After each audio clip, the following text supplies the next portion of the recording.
अब मुझे तो कल जाना पड़ेगा, लेकिन मैं जब चला जाऊंगा तो इन ग्वाल वालों का, इन गैया बछड़ाओं का क्या होगा, इसकी कल्पना से भगवान का मन व्यथित था। और दिन की तरह गैया चराने तो गई जंगल में, लेकिन और दिन तो बड़ी हंसी खुशी खेलते कूदते थे। आज वो एकांत में जाकर के एक कदम के पेड़ के नीचे लेट गए। पहले मैया के बारे में सोचने लगे कि माँ को तो बेचारी को कुछ पता ही नहीं है, मेरे नंद बाबा को भी कुछ नहीं पता। वे गोपियां जो सुबह रोज इंतजार करती हैं लाला आयरो होगा, लाला आयरो होगा, दर्शन करने के बाद ही कुछ लेती हैं, कुछ मुंह में डालती नहीं है, उनका क्या होगा। और एक बात बताऊं, दुनिया में सारे सब्जेक्ट समझाए जा सकते हैं, लेकिन प्रेमी को समझाया नहीं जा सकता। चाहे वो माँ हो, चाहे वो बेटा हो, बेटी हो, पति पत्नी हो, या अगाध प्रेम हो, वहां बुद्धि काम नहीं करती। और बुद्धि काम न करे तो उसे समझाओगे कैसे। भगवान उदास थे, अपनी माँ के बारे में सोच रहे थे। इतने में एक सखा आयो, ए लाला चल खेलेंगे। भगवान की आंखें भर आई कि जा बेचारे पता ना कल इस पे क्या गुजरने वाली है, इसको पता नहीं है। लाला बोला नहीं, आज खेलने का मन नहीं है। वो सबको बुला ले आया। अब भगवान की आंखें भरी हैं।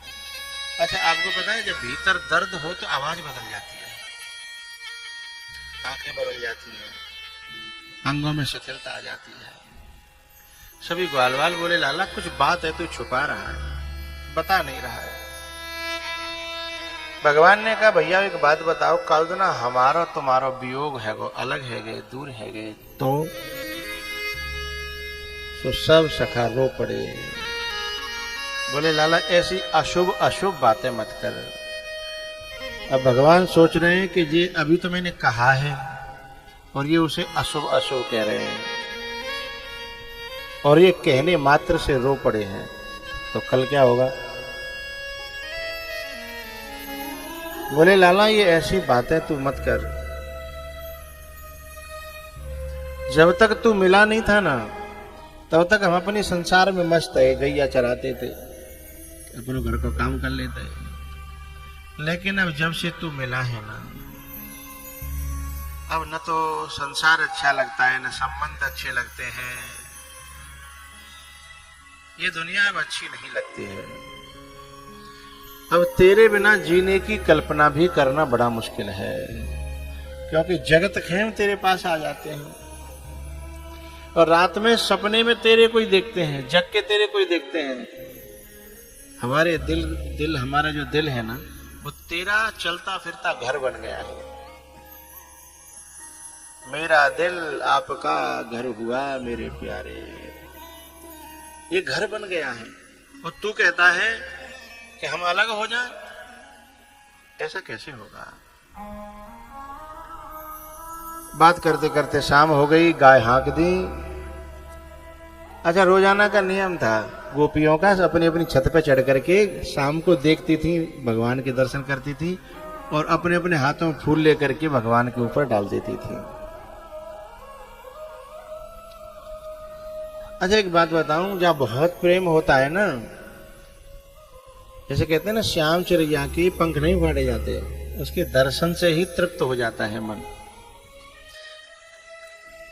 ये गोपियां बस दर्शन कर लेती हैं और कोई हस्तक्षेप नहीं करती, विक्षेप नहीं करती, भगवान की लीलाओं में क्रियाओं में कोई अड़चन नहीं डालते हैं।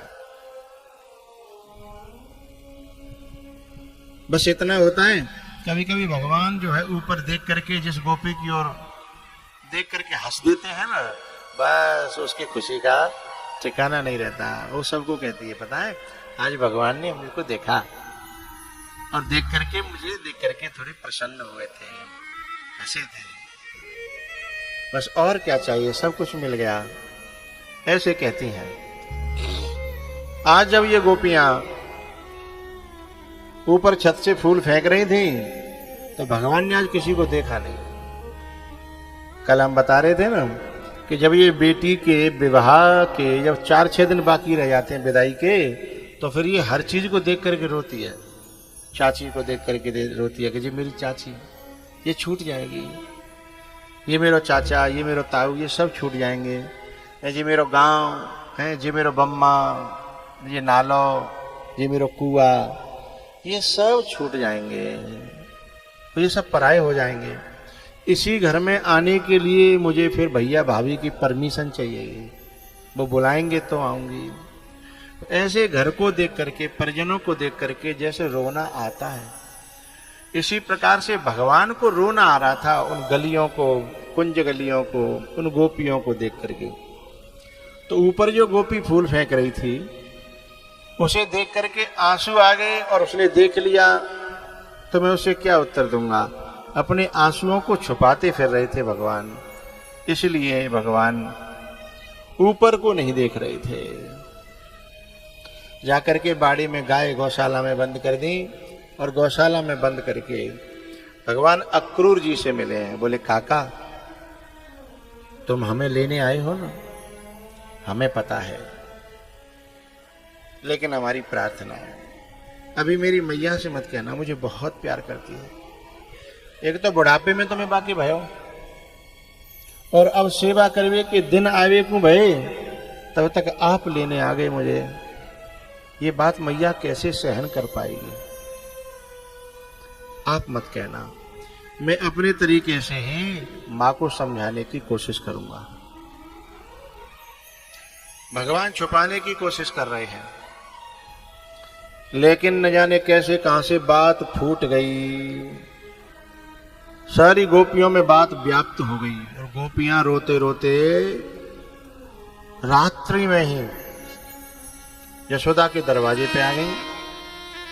ग्वाल वाल भी आ गए, और गोपियां प्रार्थना करने लगी कि जाकर के अंदर भगवान से प्रार्थना करो हमारी तरफ से, हे ग्वाल वालों हम पे कोई गलती बनी हो वह क्षमा करे, पर ऐसे हमें छोड़ के जावे को विचार न करे। वो जैसे राखेगो हम वैसे रहेंगे, लेकिन हमें छोड़ के जाए ना। ग्वाल वाल अंदर कमरा में गए तो भगवान उठे और ग्वाल वालों से लिपट के रो पड़े। कुछ वाणी नहीं निकल पाई, और भगवान ने कहा भैया आओ, कर मन सो मिलिबो भयो, कर्म ही तो बिछुड़ा, कर मन सो मिलिबो भयो, कर्म ही तो बिछुड़ा। भैया हमारा तुम्हारा इतने दिना को संग लिखियो विधाता ने, अब पूरा है गो, मुझे अपने कर्तव्य के मार्ग पे जाना पड़ेगा। हम तुम खेले कूदे, कभी तुमने बेईमानी करी खेल में, कभी मैंने बेईमानी करी, उन बातों को चित्त में न रखना। जैसे वो बच्ची बेटी जो है ना आपस में सखियों से कहती है कि अब हमारा तुम्हारा मिलवजन कब होगा, अपनी उन बातों को जो हमारे तुम्हारे बीच में भई उनको चित्त पे मत रखना, हृदय में मत रखना। भगवान सभी ग्वाल वालों से लिपट लिपट करके रोए हैं। भगवान को एक सखा हो स्तोक नाम का, वो बहुत गरीब था, बाकी तो कछु घर में इतना नहीं हो कि वो एक दिना को पूरा भोजन कर सके, लेकिन लाला के सहारे थे, जय के संग जो है बाको अब तक को बचपन कट रो, वो रोए के भगवान ते लिपट पड़ो कि जा फलाने पे, मधुमंगल पे, और ये तुम्हारी जो सखाएं इन पे, काऊ पे खेत है, काऊ पे गैया है, काऊ पे कछू है, पर मुंह पे तो कछू है नहीं। तेरे सहारे थे हम काऊ के घर में घुस जाते थे, हमें पता ही कि तू हमारी संग है, पर अब हम कौन के घर में घुसेंगे और कौन हमको घर में घुसने देगा? लाला मोए तू जो बता दे कि मोए कैसे जीनो है, कहां अपनो पेट को पालन करना है। भगवान ने कहा सखा,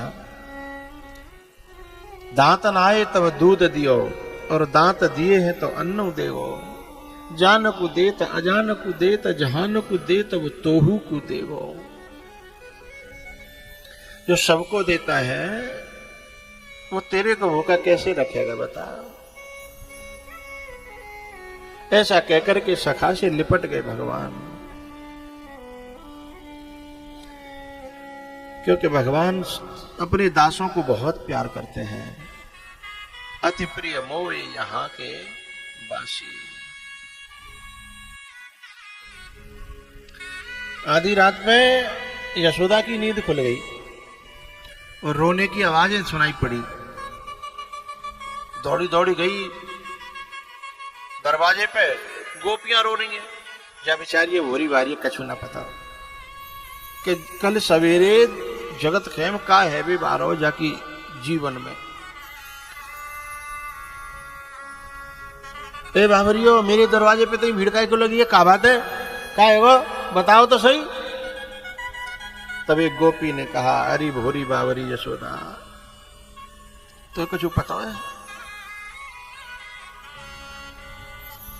ये जो रथ आया है ना मथुरा से, अच्छे के लिए नहीं आया। तो ये अक्रूर जो है हमारे लाला को, हमारे वृंदावन के प्राण को, हमारी जान को लेने के लिए आया है।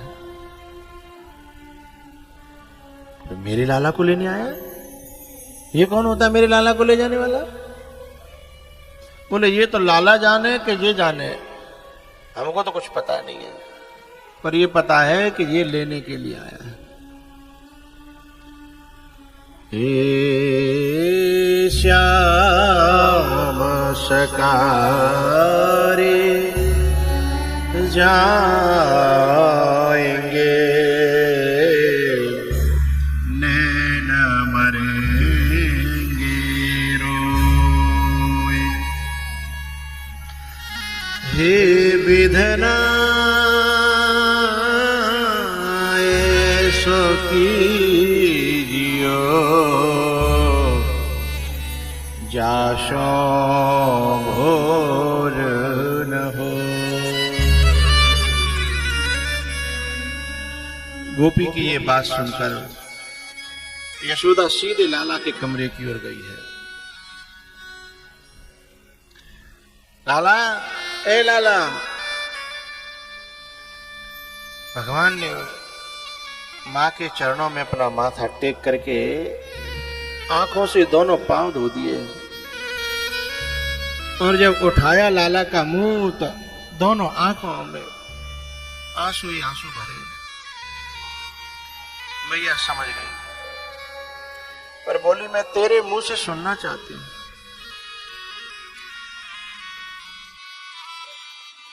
हम पे कोई गलती हुई है? हमने का जो गलत कह दिया का, ये जो मैं बातें सुन रही हूं आखिर क्यों? तो भगवान ने कहा, मां हम तुम सब जो है किसी कर्म के आधार पर जितने जितने दिन के लिए जहां जहां मिलने का लिखा था उतने ही मिल पाते हैं।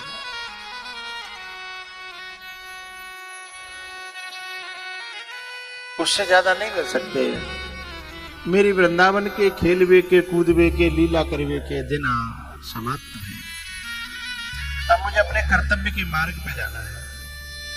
और मैया ऐसा को है जो आज तक बिछड़ो ना, चाहे वो भैया भैया हो, चाहे बहन भैया हो, चाहे बाप बेटा हो, एक दिन सबको बिछड़ जाना है। मैया बोली, तू ऐसी ज्ञानी ने किसी बात नहीं का सोचो मेरो लाला है कि मैंने खिलायो, मैंने पैदा करो, मैंने बड़ो करो, जो ज्ञान की सी बात मोते बता रहे हो, इतना ज्ञान तो कहां से आएगा? भैया का जाने का ये परम ब्रह्म है। ये परमात्मा है। लाला तू हमें छोड़ के चले जागो? हाँ मैया मुझे जाना पड़ेगा। जब ज्ञान की बातें करने लगे भगवान तो यशोदा को याद आ गई कि बचपन में जाके कुंडली बनवाई तो पंडित जी ने बताई कि यशोदा को तेरो लाला राजा बनेगो। पर संग संग मुझे बताई कि जब ये राजा बनेगो तो छोड़ के हमेशा हमेशा के लिए चले हो जाएगो। यशोदा फपक फपक के रो पड़ी। मुझे लगता है लाला तेरे राजा बनने के दिन आए गए, पर मेरे बहुत बुरे दिन आए गए, क्योंकि ये दोनों एक संग बातें लिखी थी। अब मैं रोक भी नहीं पाऊंगी, क्योंकि कोई भी माँ ये नहीं चाहती है बेटा कि काऊ को बेटा राजा न बने। मैं तो चाहती हूं मेरा बेटा राजा बने, पर यदि तुम वो अपनी मां समझे तो मेरी एक प्रार्थना है, तू राजा बनेगो, तेरे नौकर चाकर होंगे, दास और दासी होंगे। मैंने तेरे से कुछ मांगा नहीं अब तक, पर एक चीज मांगती हूं, अपने मेलन में कऊ नौकरी पे है मोकू और अपने नंद बाबा को राख लियो। नीचट है गृह के सब करी हो। तू जो काम बतावेगो भाई चुपचाप करते रहेंगे, काऊ नहीं बताएंगे हम ते मैया बाबा। सवेरे सवेरे दर्शन है जाओ करेगो तो हमारा जीवन कट जाओ, नहीं तो जा बुढ़ापे में और जाको इकलौता बेटा चले हो जाए। तू समझ सकता है लाला कि बा माँ को और बा बाप को क्या हुआ।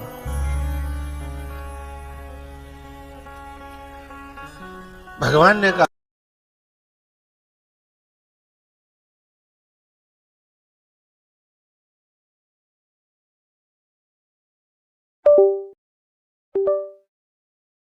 राज बन जाऊं। मैया अभी सो जा। अब कहूं मैया को नींद आवेगी? मैया के कमरा में कर तो आई, मैया लौट के आई, रात भर सिराने बैठी रही। सवेरे जाए वो, सवेरे जाए वो। हमारी माताओं के जो बच्चे दूर नौकरी करते हैं या दूर काम धंधा करते हैं, जब वे आते हैं ना, जब आते हैं तो बहुत खुश होती हैं, लेकिन जब जाने वाला दिन आता है ना तो पूरी रात उन्हें नींद नहीं आती कि सवेरे जाए वो, सवेरे जाए वो। पूरी रात सिराने बैठी रही। इस बात को औलाद समझती नहीं है। वो तो बस कह देगी अरे तू ना सो रही ना सोन दे रही, पूरी रात तेरे को तो नींद आती नहीं है, मुझे भी सोने नहीं देती। अरे जाद ना तू काउदना बाप बनेगा, काउदना तू माँ बनेगी तो तेरी समझ में बात आ जाएगी। उससे पहले लाख कोई उपदेश करे, कोई लाख ज्ञान की बात बताए, मां की पीड़ा मां बनने के बाद ही समझ आती है। बाप का कष्ट बाप बनने के बाद ही समझ में आता है। सवेरो भयो सब गोपी ग्वाल वालों से भगवान मिले। मैया से जब मिले तो कलेजे से लगा करके बहुत रोई और भगवान से कहती है कि मुझे ऐसा पता होता कि ये छिनेगा तो तूने मुझे दिया ही क्यों था। पहले देना और फिर बीच मझधार में छीन लेना। अरे विधाता बड़ा निष्ठुर है तू। भगवान के माथे पर मैया तिलक लगाती है, टीका करती है, मुकुट बांधती है और फिर चलते समय दही खिलाती है। हमारी माता शगुन के लिए दही खिलाती है, कल तेरी यात्रा सफल हो। और कलेजे पे पत्थर रख करके बोली कि मैं तो मां हूं ना, तू जहां रहे सुखी रहे, मेरी तो बस यही भगवान से प्रार्थना है, भगवान तो जहां राखे सुखी राखे। जा जब कबू तो माखन को मन करे ना, माखन की याद आवे तो तू कौए भेज दो करियो, तेले ताजो माखन निकाल के दिया करूंगी।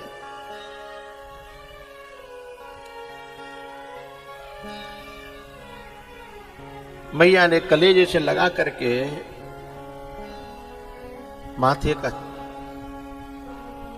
को चूमा। उसके बाद नंद बाबा से मिले हैं भगवान।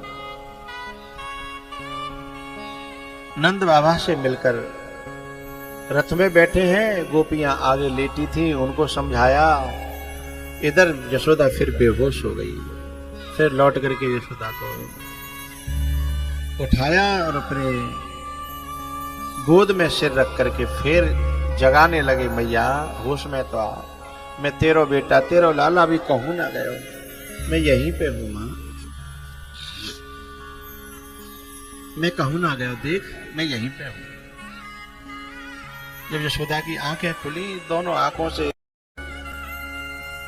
आंसुओं की बूंदें गिरने लगी और हाथ जोड़ लिए मां ने। बोले बेटा वैसे तो मैं तेरी मां हूं, पर तेरे हाथ जोड़ के प्रार्थना कर रही हूं। कहा, बोले मेरे मन में एक दर्द है, मैं खत्म कर जावा की दवाई दे जा मोए। कहा मैया, बोले एक दिना मैंने तो ऊखल से बांधो और पूरे दिना बंधो रहो, भूखो प्यासो। उस दिन की जब याद आती है तो मुझे बहुत पीड़ा होती है। यदि तू जो कह दे ना कि मैया मैंने क्षमा कर दी, तो शायद मेरे मन को संतोष हो जाएगा।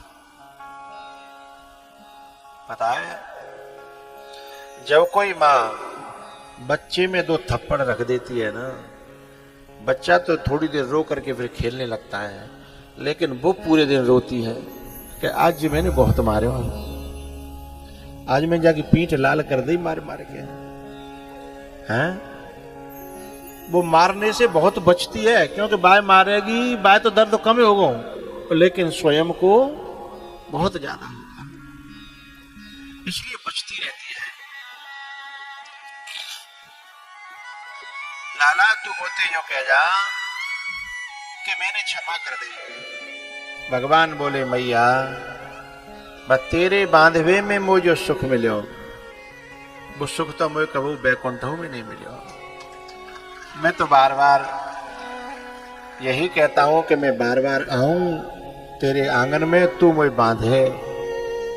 अरे मैया बा को परे को मत करे, मैं तो तेरो लाला हूं, मैं तेरो बेटा हूं, और तेरे वह बंधन में जो प्रेम है, मैं तो प्रेम के बंधन में ही बंधे हो, नहीं मुझे तो बड़े बड़े बांध ही नहीं सकते मैया। मां में मुझे सुकून मिलो।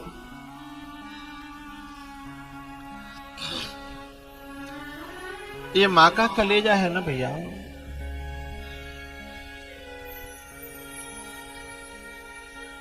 ये मां एक ऐसा देवता है पे कि सब दुनिया नाराज हो सकती है, लेकिन ये देवता नाराज नहीं होता है। और नाराज दिख रहा हो ना तो धोखे में मत रहना, ऊपर से नाराजगी दिखा रहा होगा, ये देवता भीतर से नाराज चाह करके भी हो ही नहीं पाता है। मैया ने कहा ना कि जब तो माखन की याद आओ करे ना, तो कौए भेज दो करियो, मैं तो यहीं ते माखन करके भेज दो करूंगी, बढ़िया तरह रहियो। जा इस मां की इस प्रेम को, इस दशा को, इस करुणा को औलाद समझती नहीं है।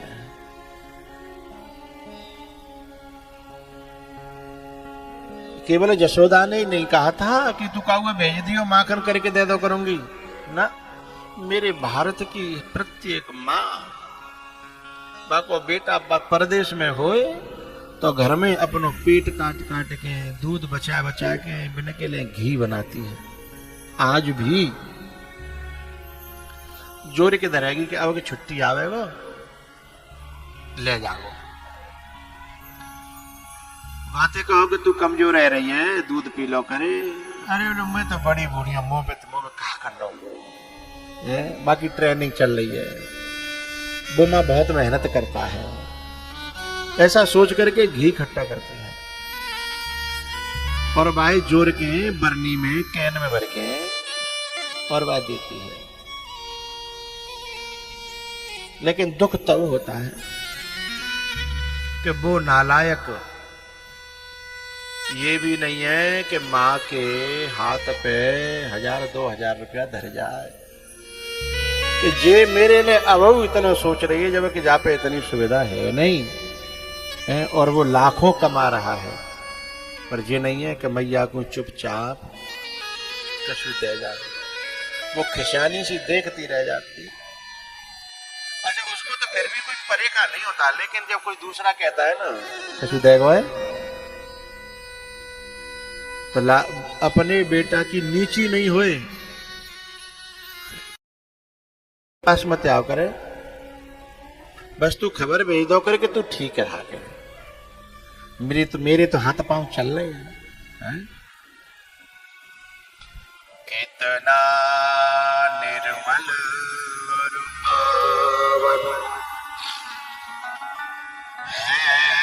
माँ बेटे का नाता, इनो मास गर्भ में धरती, उस माँ को शीश झुकाता। ई बेटा कोई माँ से रूठे, ई माँ 100 बार मनाए, यदि माँ बेटे से रूठे उसे कौन मनाए, उसे कौन मनाए।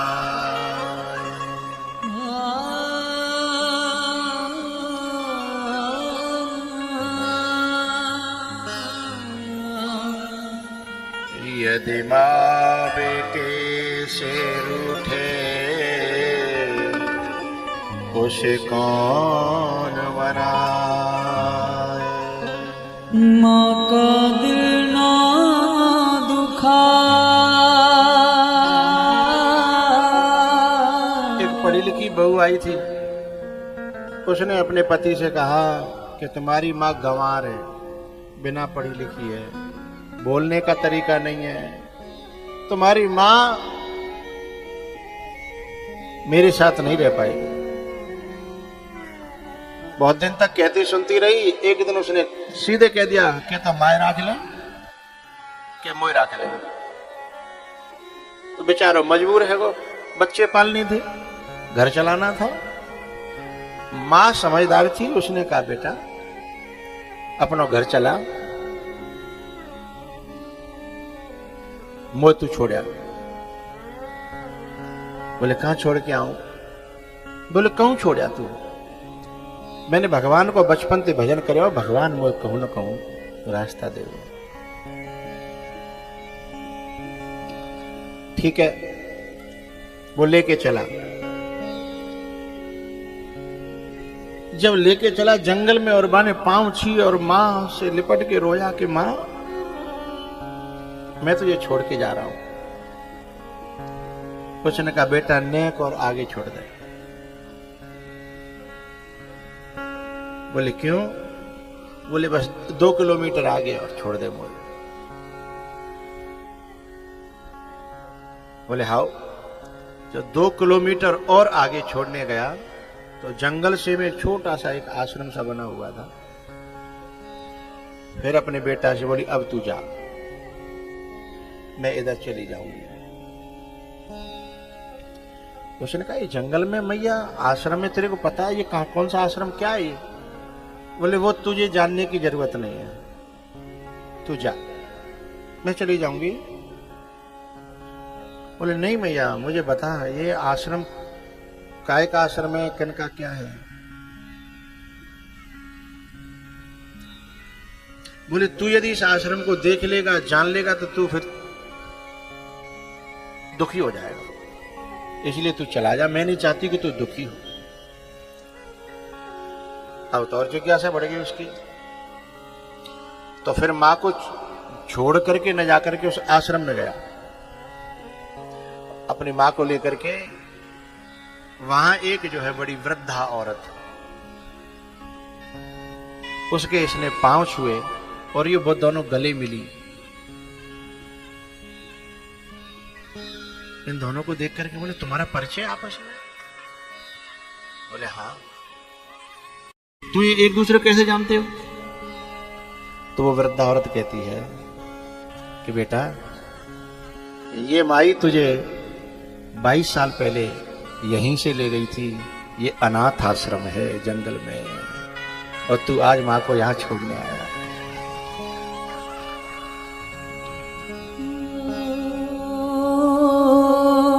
एक वो मां जिसका दुनिया में कोई नहीं था, उसको जाकर के गले लगाया, बड़ा किया, पढ़ाया, लिखाया, और आज वो वहीं छोड़ने आ गया, उसी चौराहे पर जहां से मिलन हुआ था वहीं वियोग करने आ गया। माँ का दिल ना दुखा,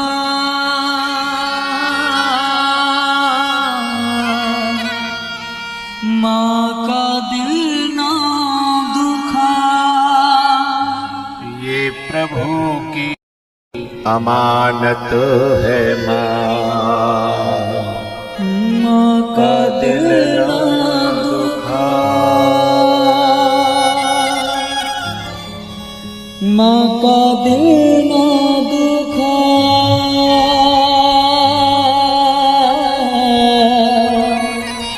माँ का दिल ना दुखा, ये प्रभु की अमानत है माँ। माँ का दिल ना दुखा, तुझको पाला है जिसने बड़े प्यार से, तेरा दामन भरा उसने किरदार से। तुझको पाला है जिसने बड़े प्यार से, तेरा दामन भरा उसने किरदार से। नन्ही सी जान पर हो, नन्ही सी जान पर बन के साया रहे, वो है माँ का दिल ना दुखा।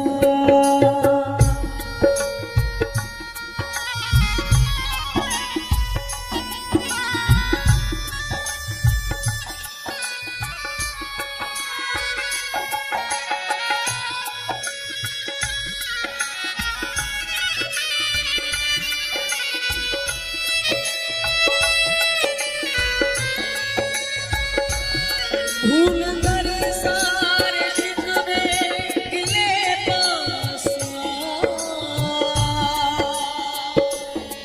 वो मिटा देगी दुनिया का हर गम तेरा।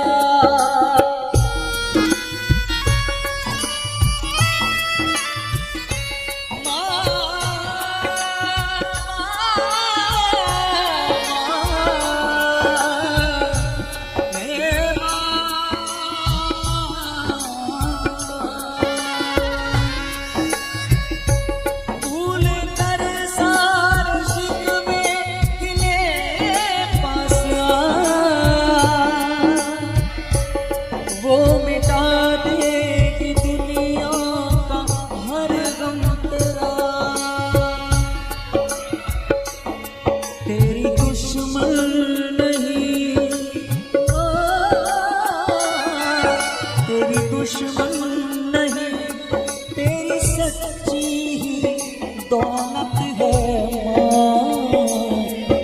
का दिल ना दुखा।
सबकी भगवान है।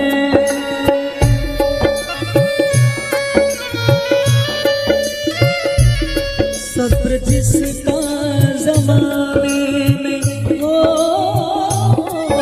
सब्र जिसका ज़माने में मशहूर है वो है माँ। माँ का दिल ना दुखा।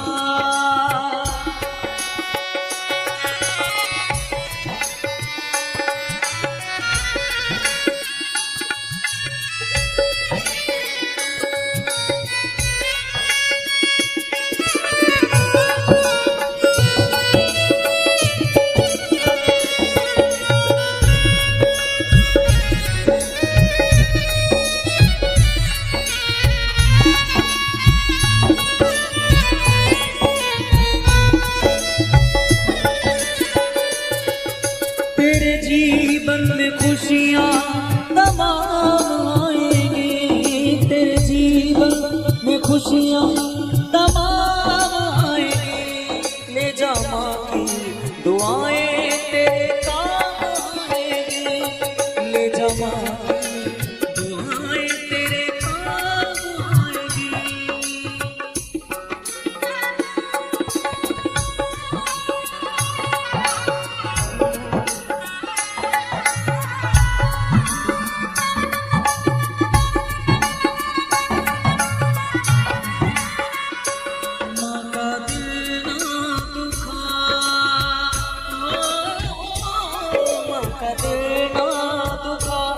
ये प्रभु की अमानत है माँ।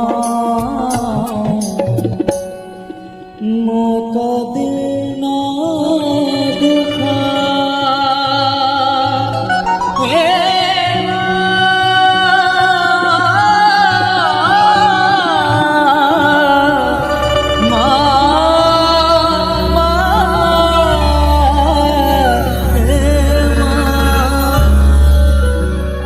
माँ का दिल ना दुखा। ये प्रभु की अमानत है माँ। माँ का दिल ना दुखा। तुझको पाला है जिसने बड़े प्यार से, तेरा दामन भरा उसने किरदार से। सब्र जिसका ज़माने में माँ, सब्र जिसका ज़माने में मशहूर है वो है माँ, माँ का दिल ना दुखा। भगवान विदा होकर के मथुरा पहुंचे हैं।